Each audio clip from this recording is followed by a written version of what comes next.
guys, welcome to my channel Edge TV. So itong unang araw ng labas ko dito sa Maynila.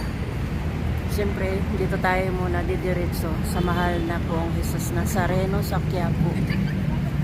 Ayan, kalalabas ko lang ng simbahan, katatapos lang ng mas bago. Siyempre ako nag vlog.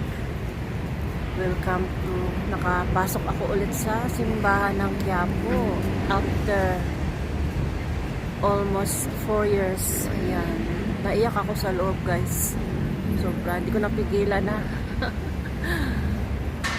uli akong nakapasok dito.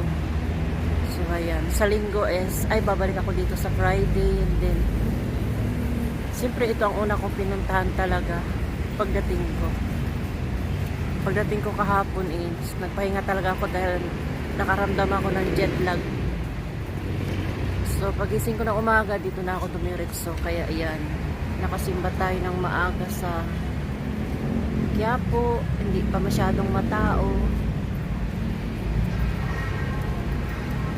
Kaya so blessed, talagang hindi ko napigilan na hindi tumulo yung luha ko dahil after almost 4 years, ngayon lang ako ulit nakapasok ng simbahan. At talagang panata ko na yan, dating ko dito talaga ako pumupunta. Ayan, thank you guys sa support. So may katagpuin ako ngayon na kaibigan, kabats. So ayun, ikot-ikot muna ako dito kasi wala akong dalang Philippine money. Hindi ko alam kung sana ko ano ako. 50 pesos na lang yung dala ko. Pamasahe, nanghiram lang ako. At ako'y nagugutom. Ayan, thank you.